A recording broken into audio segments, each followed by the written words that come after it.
The coffee had gone cold an hour ago, but I kept my hands wrapped around the paper cup anyway. The cafe in Coral Gables hummed with afternoon energy, the kind of place where people came to be seen rather than to actually drink overpriced lattes. I didn't fit here, hunched over my laptop in the corner booth, translating technical documents for a pharmaceutical company that paid barely enough to cover rent. My back ached from the weight I carried now, 5 months of it pressing against my spine no matter how I shifted in the uncomfortable wooden chair. The maternity jeans I'd bought secondhand dug into my sides, and I'd stopped trying to hide the swell of my stomach under oversized sweaters. There was no hiding it anymore. The document on my screen blurred as I rubbed my eyes. Medical terminology in 3 languages, due by midnight, and I was only halfway through. My phone sat face down beside my laptop.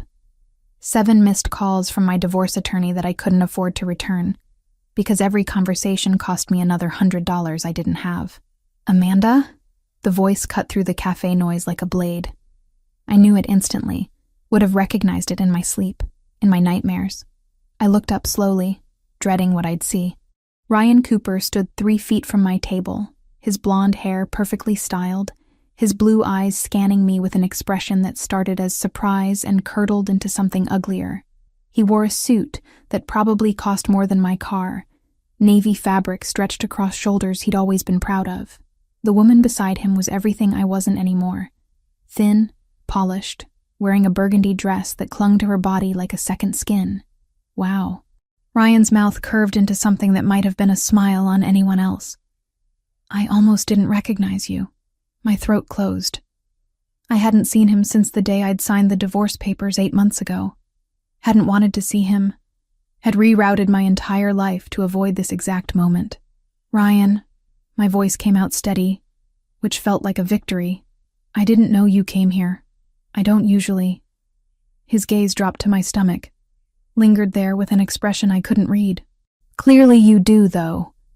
When did this happen? The woman beside him shifted, her manicured hand sliding possessively around his arm. She looked me up and down with the kind of assessment women give each other in bathrooms and parking lots.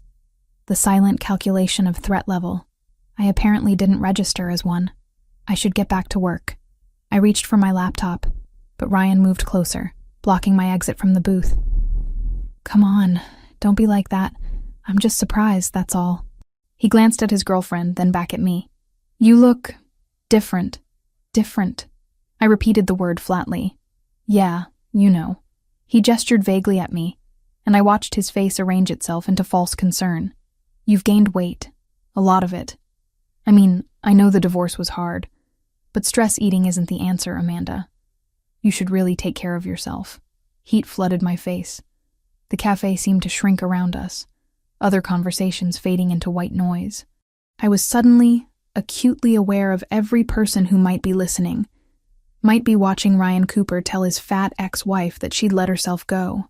I'm not stress eating. The words came out harder than I intended. No? His eyebrows lifted in exaggerated surprise. Then what's your excuse? Because you used to be so careful about your figure. Remember when you wouldn't even eat carbs after 6? And now look at you. His girlfriend laughed, a tinkling sound that made my hands curl into fists under the table. Ryan, leave her alone. Maybe she's just happy now. Happy. Ryan snorted. Is that what we're calling it? I tried to stand, but he didn't move, his body blocking the narrow space between the booth and the next table. My laptop bag was on the seat beside me, my phone just out of reach. The pregnancy made me slower, clumsier, and Ryan knew it. I could see the knowledge in his eyes, the way he'd positioned himself deliberately. Excuse me. I kept my voice level. I need to go. Where? Got another shift at some dead-end job? He leaned against the table, casual, like we were old friends catching up. Because I heard you're doing translation work now. That must pay really well, judging by everything. His gesture encompassed my whole life. The cheap clothes, the battered laptop, the corner booth in a cafe I couldn't actually afford. The baby I carried alone because the father had signed away his rights the moment he found out. Disappeared so fast I'd half convinced myself I'd imagined him entirely. Move, Ryan. I'm just worried about you. His tone shifted, became almost gentle, which was somehow worse. This isn't healthy. You're eating for 2 now, I guess. But you don't have to eat for 10. Maybe you should see someone. A therapist or a nutritionist or something. My vision tunneled. I was going to be sick.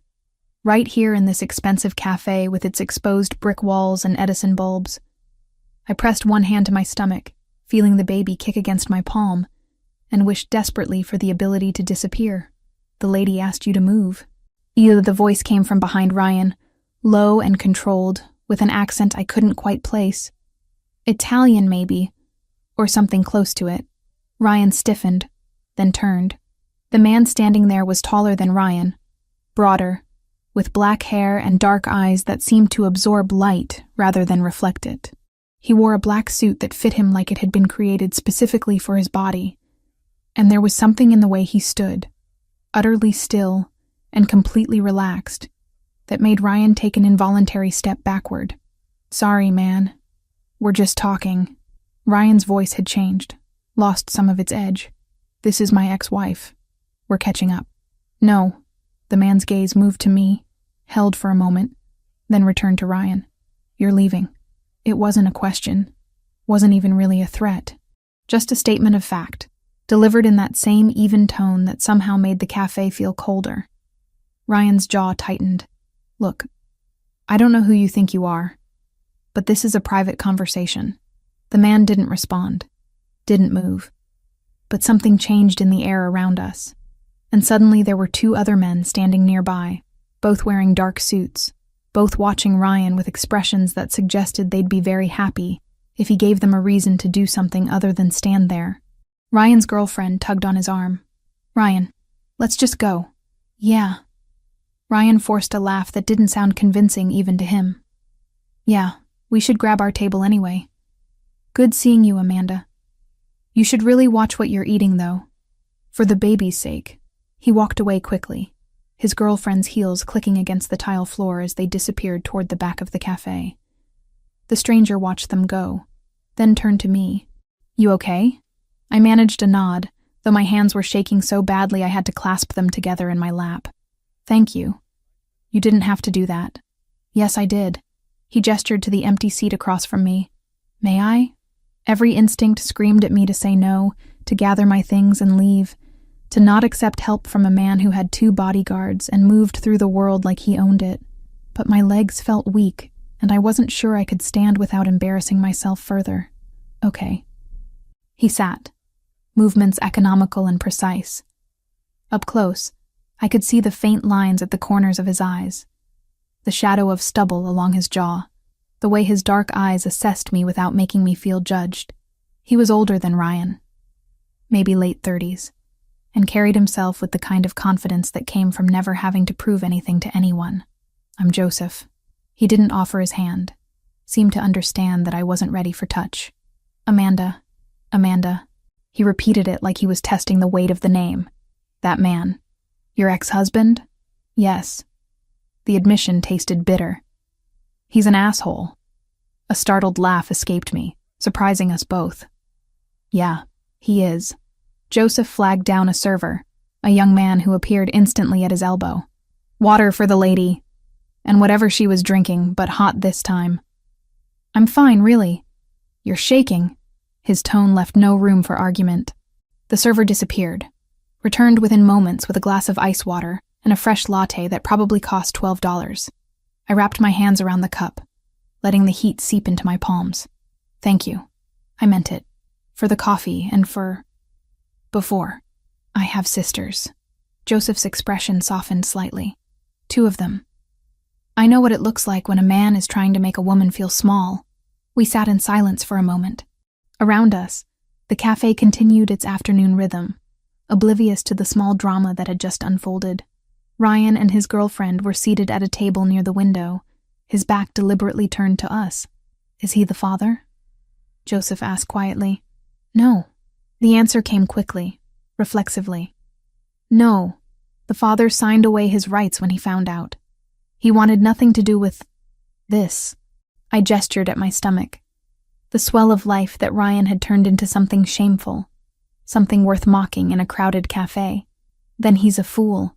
The simple certainty in Joseph's voice made my throat tight. I took a sip of the latte, let the heat and sugar ground me back in my body. I should let you get back to your meeting. I nodded toward the table where his men still stood, watching. Thank you again. Where do you live? The question should have felt invasive. Instead, it felt practical. Like he was already planning something and just needed the details. Kendall, it's not far. Let me drive you home. That's not necessary. Maybe not. Joseph stood, pulling a card from his jacket pocket and placing it on the table between us. But I'm offering anyway. My car is outside. I looked at the card. Heavy cream stock, embossed with a name and phone number. No company, no title, just Joseph Rinaldi and 10 digits that felt like a lifeline I didn't know I needed. I drove here. My car is in the lot. Then one of my men will drive it to your apartment. He said it like it was already decided, like my protests were anticipated and dismissed before I could voice them. You shouldn't drive when you're this upset. He was right, though I hated admitting it. My hand still shook, and the thought of navigating Miami traffic while trying not to cry felt impossible. Okay. The word came out small. Thank you. Joseph's car was a black SUV parked directly in front of the cafe, hazard lights blinking like rules didn't apply to it. One of his men opened the back door for me, and I climbed in, sinking into leather seats that probably cost more than my entire car. Joseph slid in beside me, giving my address to the driver in that same controlled voice. The car pulled into traffic smoothly, and I watched Coral Gables slide past the tinted windows, everything looking softer through the darkened glass. Your ex-husband. Joseph's voice pulled my attention back. Does he bother you often? No. I haven't seen him since the divorce. I didn't even know he came to that cafe. But he knows where you live. The question sent ice down my spine. No. We sold the house. He doesn't know my new address. Good. Joseph settled back against the seat. Keep it that way. We rode in silence for a while. The driver navigated the streets with practiced ease, and I realized Joseph must make this trip often, must know these roads as well as I did. Maybe better. What do you do? I asked finally. For work, I mean. Import and export. I manage shipping contracts through the port. It sounded legitimate, normal even, but something in the way he said it, the careful neutrality of his tone, made me think there was more to it than that. And you? He turned the question back to me. Translation work? Freelance. Medical documents mostly. Technical manuals. Whatever pays. That sounds difficult. It is. I couldn't remember the last time someone had acknowledged that, had seen the work for what it was instead of treating it like something I did to pass the time. But I can do it from home, and the hours are flexible, which I'll need when the baby comes. When are you due? 4 months. June. Joseph nodded, processing this information with the same calm focus he seemed to apply to everything. The car pulled up outside my apartment building, a modest complex that had seen better decades.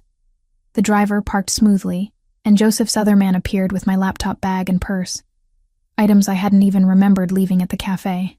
Thank you. I took my things, clutching them like armor. Really, for everything. Joseph pulled out another card, identical to the first. If you need anything, if your ex shows up again, if you just need someone to call, use this number. I will. I probably wouldn't, but the gesture settled something in my chest. I mean it, Amanda. His dark eyes held mine. Any time, for any reason. I nodded, then climbed out of the car before I could do something stupid like cry. I made it to my apartment door before I heard the SUV pull away, before I let myself collapse against the cheap wood and finally let the tears come. The card stayed in my pocket, heavy as a promise I didn't know if I'd ever have the courage to keep. 3 weeks passed before I touched the card again. It had lived in my wallet, pressed between expired grocery store coupons and my driver's license, a secret I carried everywhere but never acknowledged. I'd convinced myself I wouldn't need it, that Ryan's appearance at the cafe had been an unfortunate coincidence. Nothing more. Then the envelope arrived. It was waiting for me when I got home from the grocery store, propped against my apartment door like a threat. Thick cream paper, expensive weight, the kind that lawyers used when they wanted you to know they meant business. My name printed across the front in serif font that probably cost extra. I set down my bags of generic pasta and wilting vegetables, hands already trembling as I tore open the seal. The letter inside was 3 pages long, dense with legal terminology I'd have to translate if it were in another language, but somehow struggled to comprehend in English. Ryan was contesting the divorce, claiming I'd hidden a pregnancy during the proceedings, that the child was his, that I'd committed fraud by not disclosing my condition. He wanted custody rights. He wanted child support. He wanted a DNA test administered immediately at a facility of his choosing. The words blurred together as I read through it once, twice, 3 times. Each pass made it worse, revealed new horrors buried in the legal jargon. There was a court date already scheduled, a demand for financial records, threats of perjury charges if I'd knowingly lied about my pregnancy status during the divorce. I made it to the bathroom before I threw up, my knees hitting the tile hard as morning sickness combined with pure panic. The baby kicked against my ribs, probably sensing my distress, and I pressed one hand to my stomach while the other clutched the edge of the toilet. "It's okay," I whispered, though I had no idea if that was true. "We're going to be okay," but I didn't know how. The letter demanded a response within 14 days. It referenced lawyers I couldn't afford and procedures I didn't understand. Ryan knew I had no money for this, knew I'd barely scraped together enough for my own attorney during the divorce. This was calculated cruelty, and it was working. I pulled myself up using the sink, splashed cold water on my face, and stared at my reflection. Dark circles under my eyes, hair that needed washing, a face that looked older than 28, the kind of woman who lost battles like this. The card was still in my wallet. I pulled it out, turned it over in my hands, and wondered what kind of help a man like Joseph Rinaldi could actually provide. He'd said any time, for any reason. But surely he hadn't meant this. Hadn't meant getting involved in messy divorce drama and custody fights over a baby that wasn't even born yet. I made it until midnight before I called. The phone rang twice before his voice came through, clear and alert despite the late hour. "Amanda, I'm sorry." The words tumbled out. "I know it's late. I shouldn't have called. But I didn't know who else to ask, and I don't even know if you can help with this kind of thing. But the letter said 14 days. And I don't have money for a lawyer. And I'm scared he's actually going to take my baby even though it's not his. And I can prove it's not his. But proving things costs money I don't have, and—" "Stop." Joseph's voice cut through my spiral gently but firmly. "Take a breath." I did, pulling air into lungs that felt too tight. "Now tell me slowly. What letter?" So I did. Explained about the envelope, the legal demands, Ryan's claims that the baby was his and I'd hidden the pregnancy. My words came out steadier this time, though my hand still shook as I held the phone. Silence stretched after I finished, long enough that I thought maybe the call had dropped. Maybe he'd hung up and blocked my number, and I'd just destroyed the only connection I had to someone who might help. "Where are you right now?" Joseph asked finally. "Home. My apartment. Send me your address. I'm coming over." "No, that's not necessary. I just wanted to ask if you knew a lawyer who might—" "Amanda." He said my name like a full sentence. "Send me the address." 20 minutes later, there was a knock at my door. I'd used the time to throw on clothes that weren't pajamas, and attempt to make my hair look less like a disaster, though the effort felt futile. Through the peephole, I saw Joseph standing in the hallway, still wearing what looked like the same style of dark suit, as if he either owned a dozen identical ones or had simply never gone home. I opened the door. He took in my apartment in one sweep, the second-hand furniture and peeling linoleum, the stack of translation work covering my kitchen table, the baby items I'd started collecting in careful piles near the closet. "Show me the letter." I handed it over, watching his face as he read. His expression gave nothing away, but his jaw tightened slightly when he reached the second page, and something dangerous flickered in his dark eyes at the third. "This is harassment." He set the letter down on my coffee table with careful precision. "Everything in here is designed to scare you into settling or giving up. It's working. That's why we're going to stop it." Joseph pulled out his phone, typed something quickly, then looked back at me. "I have lawyers. Good ones. They'll handle this. I can't afford—" "I'm not asking you to pay." He held up a hand before I could protest further. "Consider it a favor. That's too much. I can't accept that. Can you afford to fight this on your own? The question hung in the air between us. We both knew the answer. No, I admitted finally. But I can't just take charity from someone I barely know.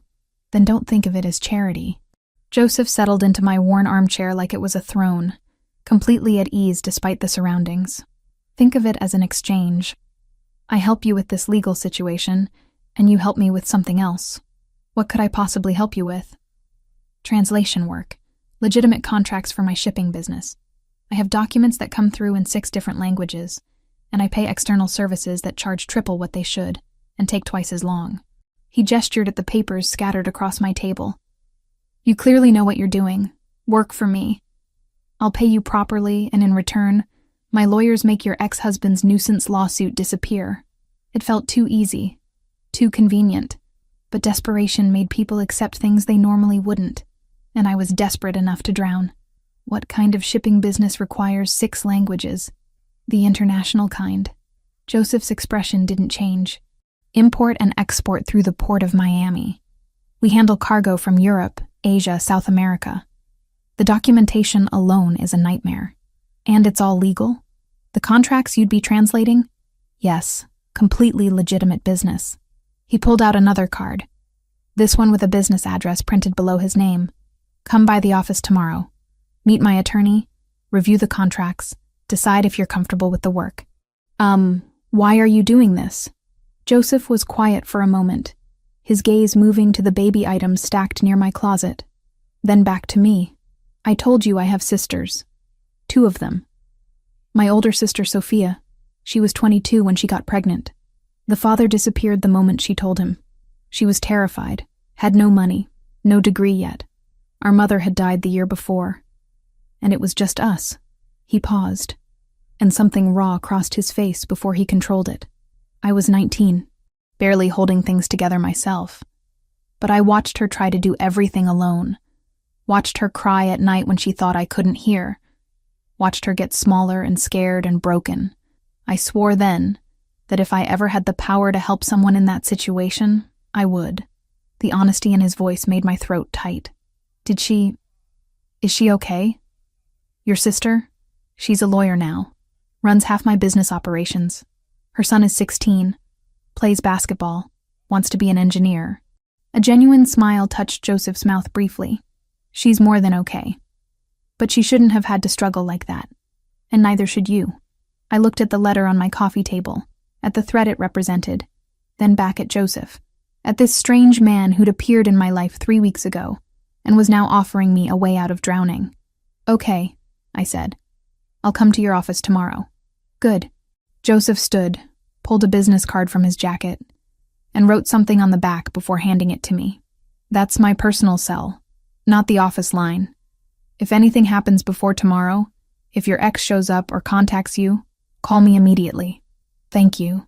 The words felt insufficient for what he was offering. Really, I don't know how to repay this. Work hard, do good translations. That's payment enough. He moved toward the door, then paused. And Amanda? Stop thanking me. You're not asking for a handout. You're accepting help you deserve and agreeing to earn it. There's no shame in that. After he left, I sat on my couch holding both business cards, the official one and the one with his personal number scrawled on the back in neat handwriting. The letter from Ryan's lawyer still sat on my coffee table, but somehow it felt less threatening now, less like a death sentence and more like just another problem that had a solution. The baby kicked, a flutter of movement that was becoming more insistent as the weeks passed. I placed my hand over the spot, felt the small life I was carrying push back against my palm. We're going to be okay, I whispered again.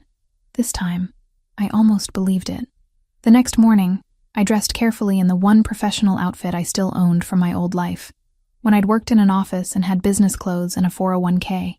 The navy pants were tight around my waist now, and I had to leave the button undone beneath my flowing blouse, but at least I looked presentable. Joseph's office was in downtown Miami, a glass tower that reflected the morning sun and made me feel impossibly small as I approached. The lobby was all marble and modern art, the kind of space where my secondhand shoes seemed to echo too loudly. The elevator took me to the 15th floor, When the doors opened, a woman in her early 40s stood waiting, dark hair pulled back severely, wearing a charcoal suit that was both elegant and intimidating. "Amanda Wells?" She extended her hand. "I'm Sophia Rinaldi, Joseph's sister and the attorney who'll be handling your case." So this was the sister he'd mentioned, the one who'd struggled alone and come through stronger. I shook her hand, noticing the similarities between her and Joseph. The same dark eyes, the same controlled intensity. "Thank you for seeing me. Thank you for agreeing to work with us." Sophia gestured down the hallway. "Joseph's in a meeting, but he wanted me to review everything with you first. Shall we?" Her office was smaller than I'd expected, but perfectly organized. Windows overlooking Biscayne Bay. Case files stacked with military precision. She gestured me into a chair across from her desk and pulled out a yellow legal pad. "Walk me through everything, from the beginning." So I did.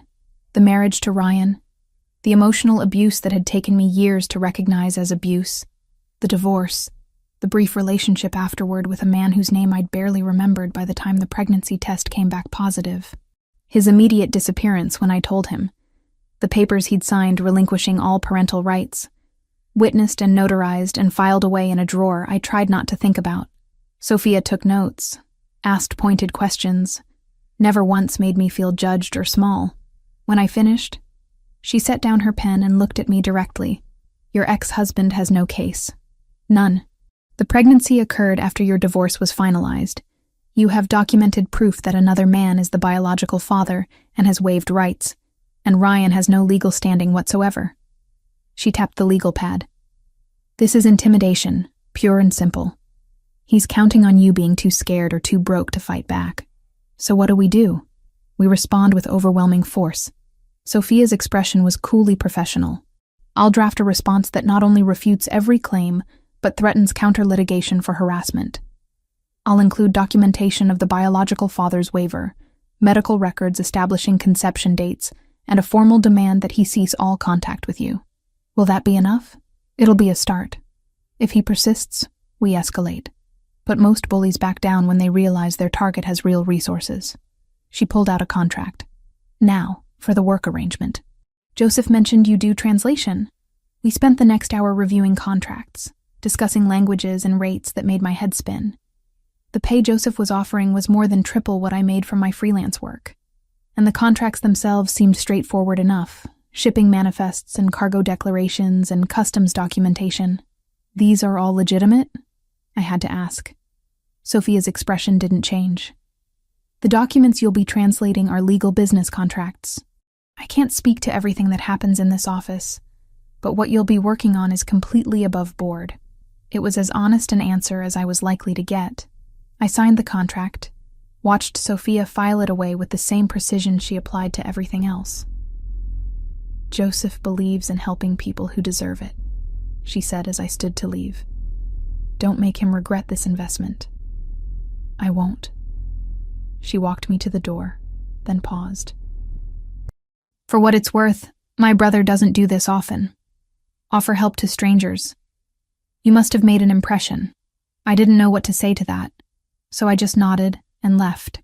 Joseph caught me at the elevator, appearing from wherever his meeting had been with that same quiet intensity. "Sophia took care of everything?" "Yes. Thank you. For all of this. Stop thanking me." But he said it without heat. "You start Monday. Someone will email you the first batch of documents tonight." The elevator arrived, doors sliding open.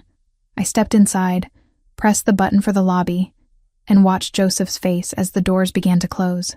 "Amanda," his hand shot out, stopping them. "One more thing. That card I gave you, with my personal number? I meant what I said. Anytime. For any reason." The doors closed before I could respond, and I rode down to the lobby wondering what kind of man Joseph Rinaldi really was, and why he'd decided to save someone like me. 2 months later, my life had developed a rhythm I'd never expected to find comfortable. 3 times a week, I took the bus to downtown Miami, climbed to the 15th floor of Joseph's building, and spent hours translating shipping contracts from Portuguese, Spanish, and French into English. The work was methodical, precise, and paid enough that I'd actually started saving money for the first time since the divorce. 7 months pregnant now. Every movement required calculation. Getting on and off the bus meant timing, planning, accepting help from strangers who held doors and offered seats. My body had become public property in ways that still startled me. People touching my stomach without asking, offering unsolicited advice about what I should eat, how I should sit, whether I should be working at all. Joseph's office had become a refuge from that. His employees treated my pregnancy as unremarkable. Just another fact about me, like my hair color, or my preference for tea over coffee. The security guards knew my name. The receptionist kept ginger candies at her desk for my morning sickness. And Joseph himself had developed a habit of appearing with lunch whenever he noticed I'd skipped it. Today was Cuban from a place in Little Havana that he swore made the best ropa vieja in Miami. He set the containers on the small desk I'd claimed in a corner office, then settled into the chair across from me, without asking if I minded the company. "You're working too hard." He nodded at the stack of translated documents piling up beside my laptop. "I'm working the normal amount. You're the one who gave me all these contracts. Because you're good at it. Sophia says your translations are better than the service we used before, and you finish faster." He opened his own lunch, the smell of beef and peppers filling the small space. "But you should take breaks. You're allowed to take breaks." "I take breaks. You eat lunch at your desk while translating. That doesn't count." I closed my laptop with exaggerated patience. "Fine. I'm taking a break." Happy? Thrilled. But he was smiling slightly, that rare expression that softened his face and made him look younger than his 36 years. We ate in comfortable silence. Over the past 2 months, I'd learned that Joseph didn't require constant conversation, was content to simply exist in the same space without filling it with meaningless words. It was one of the things I'd come to appreciate about him. This ease with quiet. "Have you thought about names?" he asked eventually, nodding at my stomach where the baby was doing what felt like gymnastics against my ribs. "A few. Nothing definite yet." I pressed my hand to the spot where a tiny foot was pushing. "I keep changing my mind. My nephew, Sophia's son." She didn't name him until 3 days after he was born. Just called him the baby, until she found something that fit. It was the most personal information Joseph had shared about his family beyond the basic facts I already knew. I'd learned to notice these small offerings, the way he'd occasionally drop details about his life like breadcrumbs I was meant to follow, but not examine too closely. "What's his name?" "Gabriel. He's 16 now, plays basketball, wants to study engineering." Pride colored his voice. "Smart kid. Reminds me of Sophia at that age, stubborn and certain about everything. She seems like she'd be certain about most things. She is. It's why she's such a good lawyer." Joseph finished his lunch, started collecting the empty containers. "Actually, she wants to meet you properly, not as your attorney but as my sister. She's been asking about you." Something nervous fluttered in my chest. "Why?" "Because I talk about you, apparently. Enough that she's noticed." He said it matter-of-factly, like this was normal information and not something that made my pulse quicken. "She's coming by the office this afternoon. If you're still here, maybe the 3 of us could have coffee. I should be finishing the Brazilian shipping contracts." "Amanda." He gave me a look. "Take the break." So 3 hours later, I found myself in Joseph's actual office, a massive space with floor-to-ceiling windows overlooking Biscayne Bay, sitting across from Sophia Rinaldi, while Joseph made espresso at a machine that probably cost more than my car.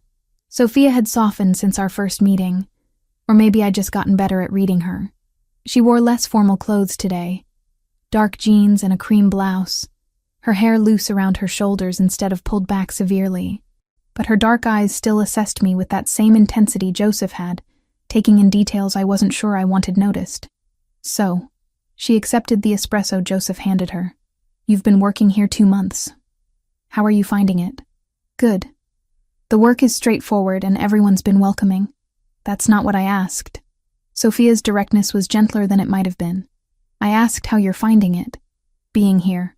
Working with my brother." I glanced at Joseph, who'd settled behind his desk with his own espresso, watching this interaction with what looked like amusement. "It's been helpful. More than helpful. I don't know where I'd be without the work or the legal help with Ryan. Speaking of which, your ex backed off completely after we sent our response." No further contact, no legal filings, nothing. Sophia pulled out her phone, scrolled through something. His lawyer advised him to drop it, told him he had no case and pursuing it would only cost him money and potentially result in a harassment suit. Relief washed through me, though I'd been trying not to think about Ryan, not to give him space in my head. Good, that's good. It is. Sophia set down her phone. But I'm not here to discuss your legal case. I'm here because Joseph has been talking about you for 2 months, and I wanted to understand why. Sophia. Joseph's voice held a warning. What? I'm being direct. She should know that you've been talking about her, that you care about how she's doing, whether she's eating properly, if she's stressed about the baby, that you've been more focused on one person than I've seen you focus on anything in years. Heat flooded my face. Joseph's expression had gone carefully neutral, but something tense had entered his posture. I employ Amanda. I want to make sure she's taken care of. That's normal. You don't bring lunch to any of your other employees 3 times a week. Sophia's tone was mild, but her gaze moved between us with calculation. You don't ask about their lives, or check if they're tired, or offer to drive them home when it rains. He drives you home? I asked, turning to Joseph. Twice, when there were storms. He said it defensively. The buses stop running reliably and you're pregnant. My point, Sophia continued, ignoring both of us, is that my brother doesn't do this. He doesn't get personally involved. So either you're very good at manipulation, which I doubt, or there's something genuine happening here that neither of you has acknowledged yet. The silence that followed felt heavy. I could hear the espresso machine hissing in the background. Traffic sounds filtering up from 15 floors below. My own heartbeat loud in my ears. I should get back to work. I started to stand, but Sophia held up a hand. Wait. I'm not trying to make you uncomfortable. I'm trying to understand if your intentions toward my brother are honest. My intentions? The word came out sharper than I meant. I don't have intentions. I work here. Joseph helped me when I needed help. That's all. Is it? Sophia's gaze was steady. Because from where I'm sitting, you've been spending significant time with my brother, accepting his help, becoming part of his routine. And I need to know if you're doing that because you genuinely care or because it's convenient. Something hot and defensive rose in my chest. I care about Joseph, as a person who's been incredibly kind to me. But I'm not using him, if that's what you're implying.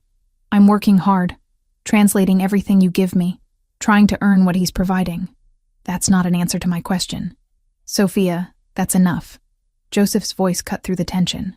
Amanda doesn't owe you explanations about her feelings or intentions. She's doing exactly what we agreed she would do, and anything beyond that is between her and me. Sophia studied her brother for a long moment, then nodded slowly. Fair. But you should know, Joseph, that the family has noticed.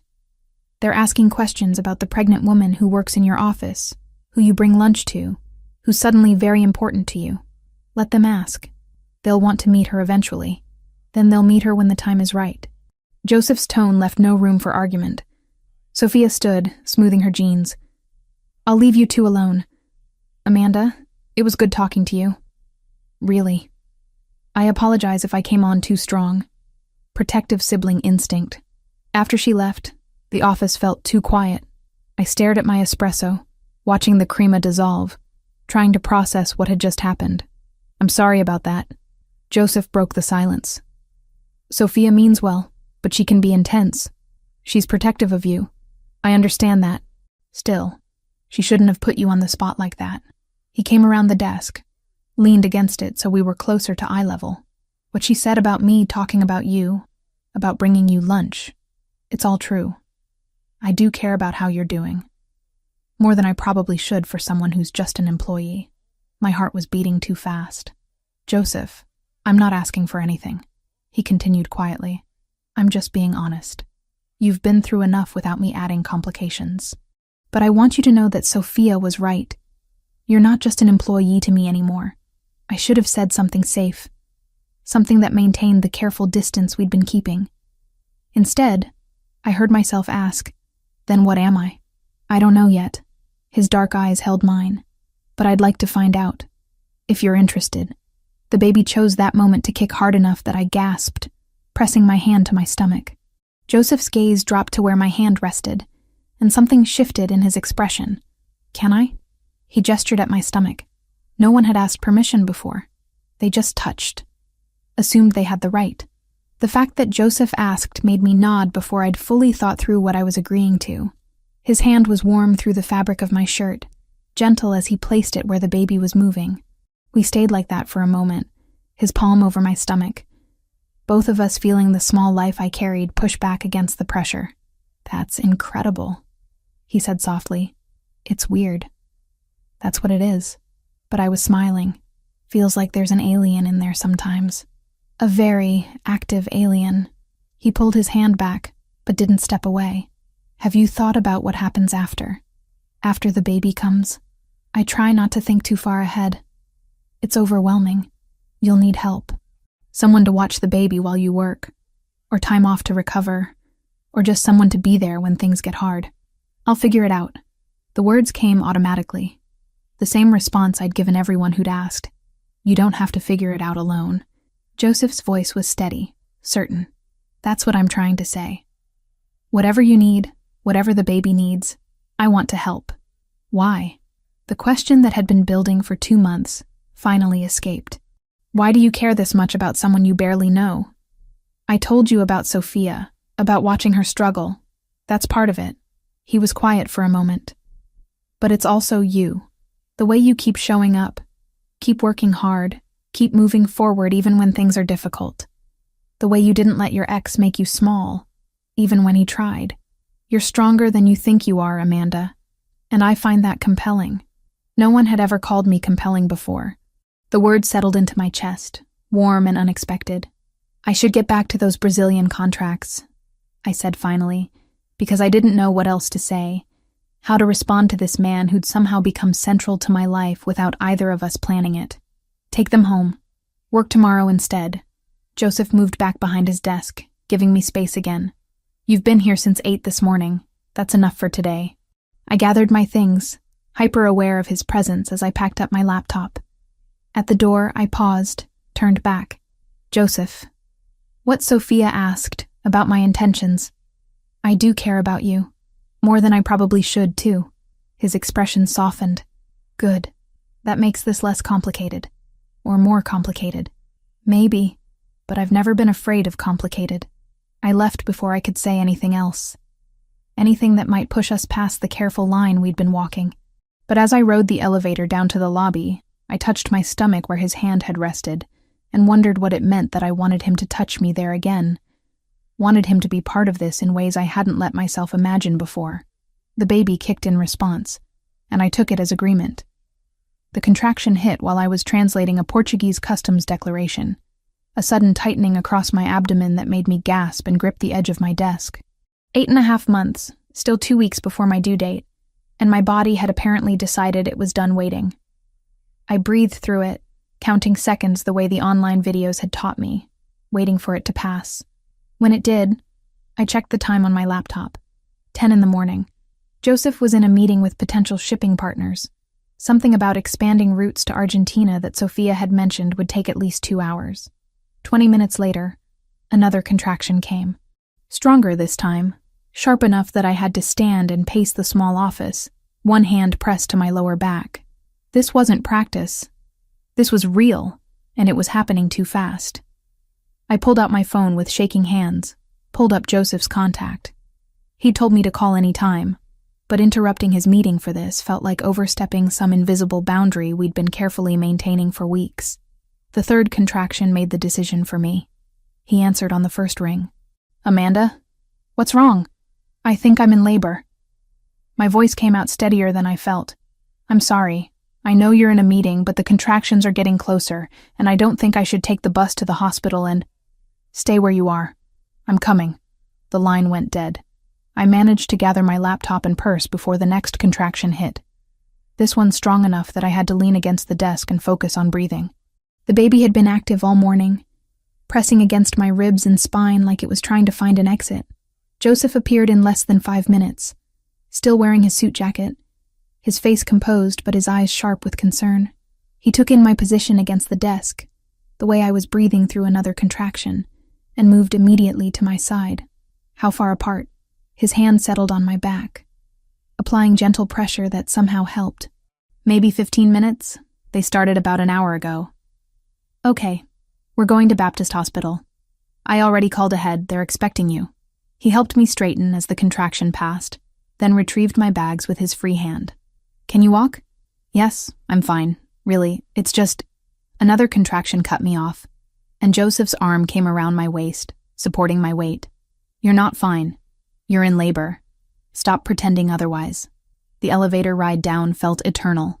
Joseph kept one hand on my back, murmuring something in Italian that I didn't understand but found comforting anyway. His driver was waiting when we reached the lobby, the black SUV already running. Joseph helped me into the back seat, then slid in beside me. The driver pulled into traffic smoothly, but every bump in the road sent jolts of discomfort through my body. Another contraction came, stronger than the ones before, and I heard myself make a sound I didn't recognize. Breathe. Joseph's hand found mine, let me squeeze as hard as I needed. We're almost there. 5 more minutes. This is too early. I'm not ready. I don't have everything I need at home yet, and I haven't finished the nursery corner and... Amanda. His voice cut through my spiral. None of that matters right now. Right now, you just need to focus on breathing and getting to the hospital. Everything else, we'll handle later. Baptist Hospital materialized through the window, all glass and concrete and promise of help. Joseph had the door open before we'd fully stopped, his arm around my waist again as he guided me toward the entrance. A nurse with a wheelchair was already waiting, clipboard in hand. Amanda Wells? She was efficient, professional, getting me into the chair without fuss. We have a room ready for you. When did contractions start? I tried to answer, but Joseph did it for me, relaying times and intervals with precision, while I focused on not screaming through another contraction. The hospital moved around us in a blur of hallways and automatic doors and concerned faces.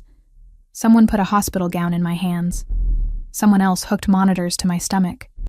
A doctor appeared, young and competent, explaining that premature labor at 36 weeks wasn't ideal, but also wasn't dangerous. That the baby would likely be fine, but might need some extra monitoring. Through all of it, Joseph stayed.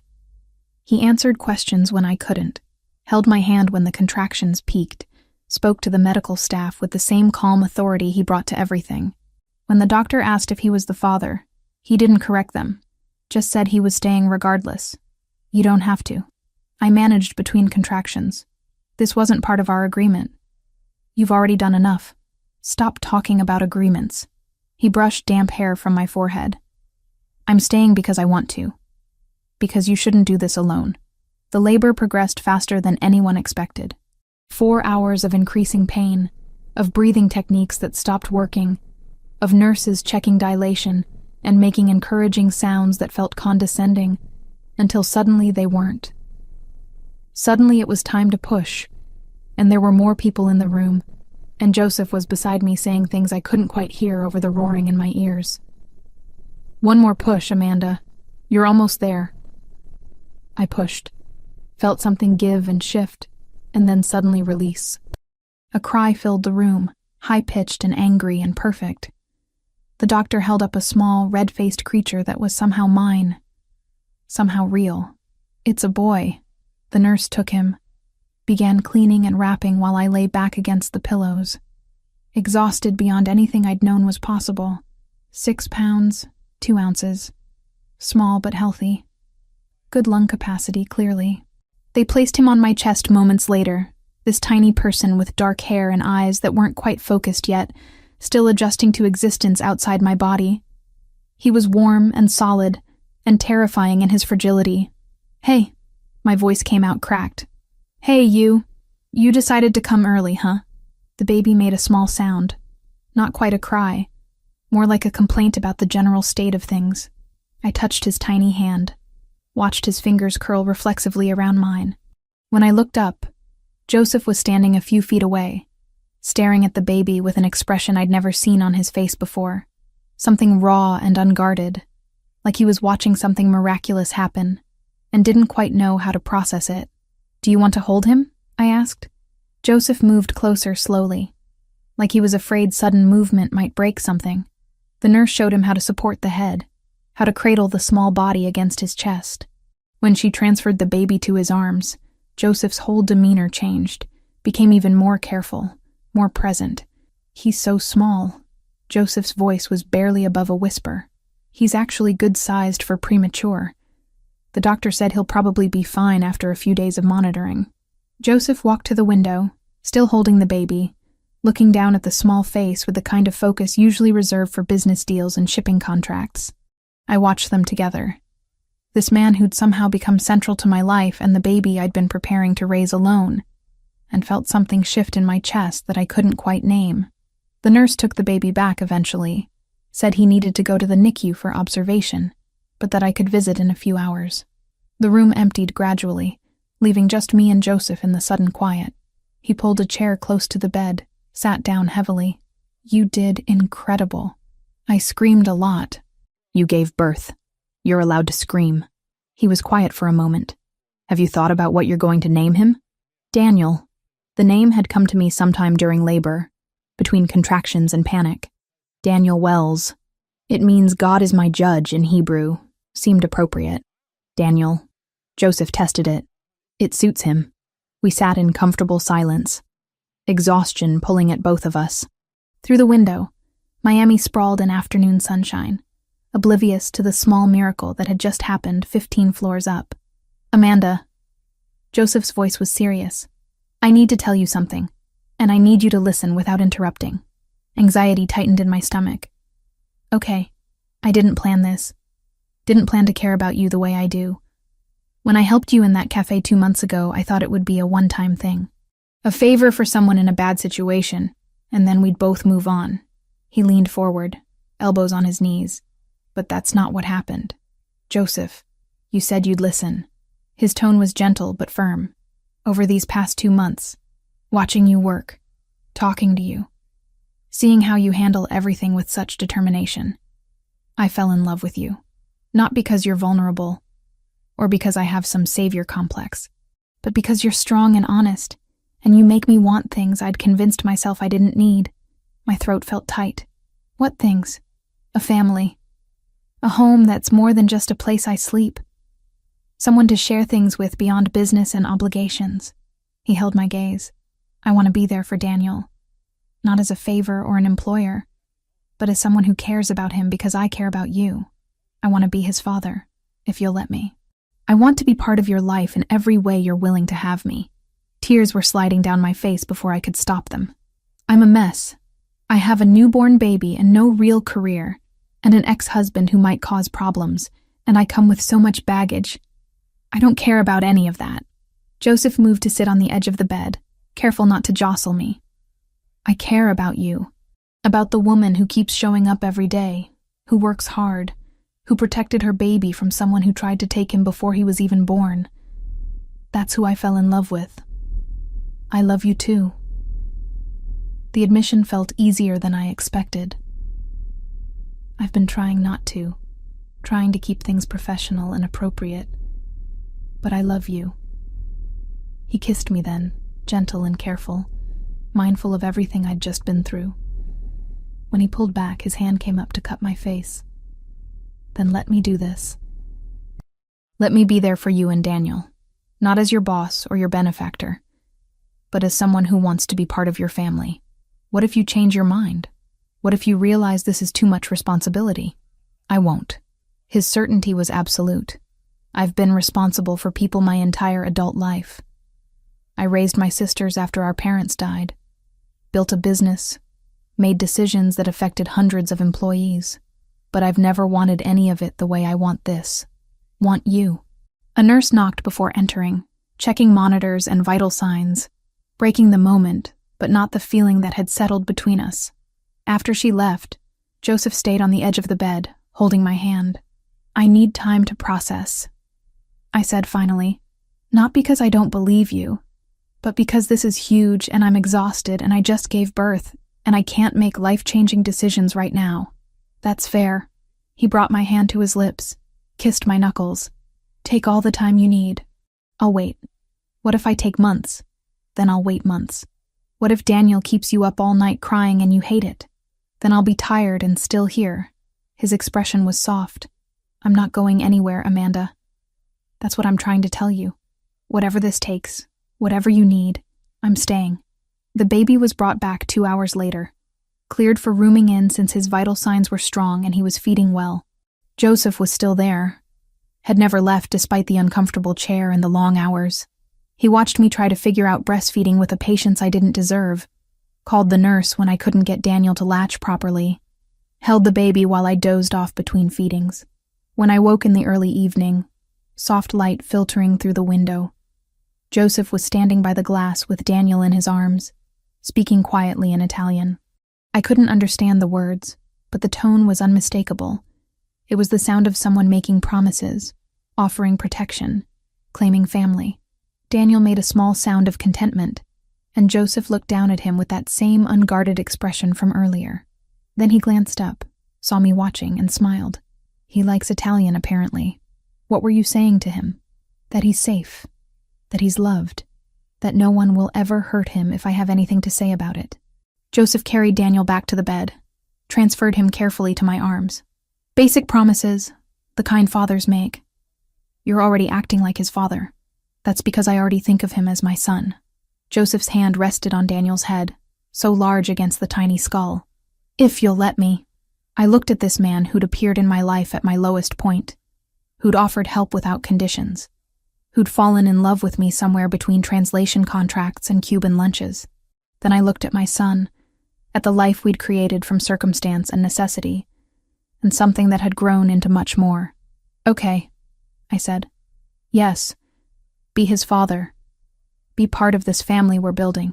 Joseph's smile transformed his face, made him look younger and more vulnerable than I'd ever seen. He leaned down, kissed my forehead, then Daniel's. Thank you, he whispered, for trusting me with this, with both of you. Outside, Miami continued its evening rush, people heading home to families and lives that didn't include us. But in this hospital room, with Joseph's hand covering mine where we both held Daniel, I felt like we'd just started something that mattered more than anything else in the world. 3 months after Daniel was born, I woke to the sound of singing. Italian words I didn't understand, melodies soft and rhythmic, coming from the nursery corner of my new apartment in Coconut Grove, the place Joseph had insisted on when my lease in Kendall expired, claiming the neighborhood was safer and closer to his house in Key Biscayne. I padded barefoot across hardwood floors, stopping in the doorway to watch Joseph change Daniel's diaper at 3 a.m, singing what sounded like a lullaby while our son kicked his legs and made gurgling sounds of protest. You're supposed to be sleeping, Joseph said without turning around, somehow knowing I was there. So are you. You have meetings in 4 hours. Daniel doesn't care about my meetings. He finished securing the fresh diaper, scooped Daniel up against his chest. Do you, little man? No, you just care about being fed and changed and held. Very reasonable priorities. I watched them together in the dim glow of the nightlight. This man in expensive pajama pants and a wrinkled t-shirt cradling my son, like he'd been doing it his entire life instead of just 3 months. Joseph had been true to his word, showing up every day, learning to navigate feedings and diaper changes, and the mysterious art of getting an infant to sleep. What were you singing? Old Italian lullaby my mother used to sing. Something about stars and sailing ships. He swayed gently, Daniel's eyes already drooping closed again. Sophia taught it to me when Gabriel was born. Said it was the only thing that worked when he wouldn't sleep. Joseph had moved some of his things into my apartment gradually over the weeks. A drawer of clothes that became 2. A toothbrush in the bathroom. Business files spread across my kitchen table. We hadn't discussed what we were doing. Hadn't put labels on the routine we'd developed, but it felt like building something permanent. Come back to bed, I said. He'll be asleep in a minute. Already is. Joseph carried Daniel to the crib, laid him down with practiced care. The baby stirred but didn't wake, his small chest rising and falling steadily. Back in bed, Joseph pulled me against his side, his warmth seeping into my perpetually cold feet. We'd shared a bed for 6 weeks now. Though we'd been careful about physical intimacy, both of us aware that I was still recovering and adjusting to motherhood. But this, The casual touching and sleeping intertwined, felt more intimate than anything else. "Sophia wants to have dinner this weekend," Joseph said into the darkness. "Her, Gabriel, and my other sisters. They want to meet Daniel properly." Anxiety tightened in my chest. "All of them?" "Maria and Julia have been patient, but they're getting insistent. Maria especially. She has 3 kids, and apparently Daniel needs to meet his cousins." He felt my tension, his hand rubbing circles on my shoulder. "They're going to love you, I promise." "What if they don't? What if they think I'm taking advantage of you? Or that I trapped you with a baby that isn't even yours?" "Stop." Joseph shifted to face me, his features barely visible in the ambient light from the street. "First, Daniel is mine in every way that matters. Second, my family knows me well enough to know I don't get trapped into anything. If they think anything, it's that I'm lucky you gave me a chance. That's not how this works. You're the one who saved me. We saved each other." His thumb traced my cheekbone. "You gave me a reason to want something beyond business, to build a real life instead of just existing between deals and obligations." I kissed him then, slow and deep, feeling him respond immediately. His hand slid under my shirt, warm against my skin, and I pressed closer until he pulled back slightly. "Are you sure? The doctor said 6 weeks, and it's been 6. It's been long enough." I cut him off. "And I'm sure." What followed was careful and tender, Joseph treating me like something precious that might break, both of us learning each other's bodies in the quiet hours before dawn. When it was over, we stayed tangled together, breathing synchronized, and I felt the last walls I'd been maintaining around my heart crumble completely. "I love you," I whispered against his chest. "I love you too." His arms tightened around me. "Both of you. This family we're building." Daniel woke an hour later, hungry and insistent. Joseph brought him to me in bed, settled beside us while I fed the baby, his hand resting on Daniel's back. In moments like this, I could almost forget the complications of how we'd gotten here. Could pretend we were just a normal family waking up to face another day. The illusion shattered a week later. I was walking Daniel in his stroller through the parking lot of our apartment building, enjoying the slice of sunshine and cooler air that had finally broken Miami's relentless humidity. Joseph was at the office dealing with some shipping emergency, and I decided fresh air would help Daniel sleep better for his afternoon nap. The black sedan appeared too quickly, pulling in front of me and blocking my path. 2 men stepped out, both wearing dark suits that immediately marked them as dangerous. My hands tightened on the stroller handle, every maternal instinct screaming at me to run. "Amanda Wells." The taller one spoke with a thick Russian accent. "We just want to talk. I have nothing to say to you." I tried to move around them, but they shifted to block me. "Mr. Rinaldi has something that belongs to our employer." We thought perhaps his woman and child might encourage him to return it. Terror flooded through me, cold and sharp. These weren't random criminals. They knew who I was, who Joseph was, and they'd been watching long enough to know about Daniel. "I don't know what you're talking about." "Of course you don't." The second man smiled without warmth. "Come with us quietly, and the baby won't be frightened." I opened my mouth to scream, but before any sound came out, 3 SUVs materialized from different directions. Men poured out, all wearing the same dark suits, all moving with coordinated precision. The Russians reached for weapons but didn't get them clear before they were surrounded. One of Joseph's security team, a man named Marco, who I'd seen at the office, appeared at my side. "Mrs. Wells, are you hurt?" No, I'm fine. Daniel's fine." My voice shook. "What just happened?" "Mr. Rinaldi has protective surveillance on you and the baby. When these men approached, we were alerted. Marco was already guiding me toward one of the SUVs. We need to move you to a secure location now." Daniel started crying, disturbed by the tension and raised voices. I picked him up from the stroller, holding him against my chest while Marco helped us into the vehicle. Through the window, I watched the Russians being detained, hands secured behind their backs, while someone spoke urgently into a phone. The drive took 15 minutes, ending at a house I'd never been to before. Joseph's house in Key Biscayne, all modern architecture and floor-to-ceiling windows overlooking the ocean. He met us at the door, his face pale in a way I'd never seen. "Are you okay? Is Daniel hurt?" He pulled us both into his arms, checking us over with shaking hands. We're fine. Marco's team stopped them before anything happened. I was trying to keep calm for Daniel, who'd finally stopped crying and was looking around with interest at the new surroundings. Joseph, what's going on? Who were those men? He led us inside, through a massive living space to a comfortable seating area. Once we were settled, Daniel content in my lap, Joseph sat across from us and ran his hands through his hair. I need to tell you something about my business. Something I should have explained before, but I was trying to protect you from it. The shipping isn't just shipping. Some of it is legitimate. The contracts you translate, those are real. But I also control other aspects of port operations. Things that bring me into conflict with rival organizations. He met my eyes directly. The Bratva, Russian organized crime. They've been trying to expand their territory in Miami. I've been blocking them. Today was their response. My arms tightened around Daniel. They wanted to kidnap us. Yes, to use as leverage against me. Joseph's jaw clenched. I had security watching you, but I should have told you about the threat. Should have been honest about what being with me means. What does it mean? It means you're a target. You and Daniel both. He leaned forward, elbows on his knees. I'm going to negotiate with the other families, establish protocols that keep civilians out of conflicts.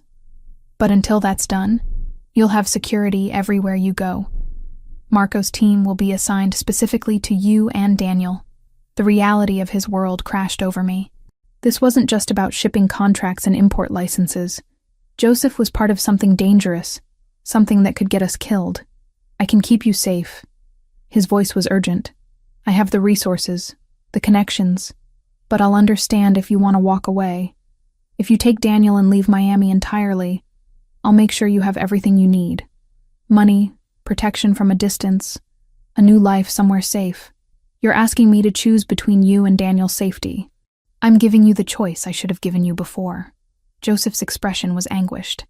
Before you fell in love with me. Before we built this family. I should have been honest about the risks. Daniel grabbed my finger, squeezed with his tiny hand. He was 3 months old, had no idea that his life had just become complicated in ways I'd never anticipated. I looked at Joseph, at this man who'd become everything to me, who'd made promises he clearly intended to keep, even if it cost him what he wanted most. Tell me about the negotiations. What would it take to make us safe? Restoring old protocols. Families used to have rules, kept conflicts between organizations and away from civilians. That broke down years ago, but the leadership remembers how it worked. If I can convince them to reinstate those rules, to make attacking families off limits, we'd have protection beyond just my resources. How long would that take? Weeks, maybe a month. I'd need to meet with the 5 major families, negotiate terms, get everyone to agree.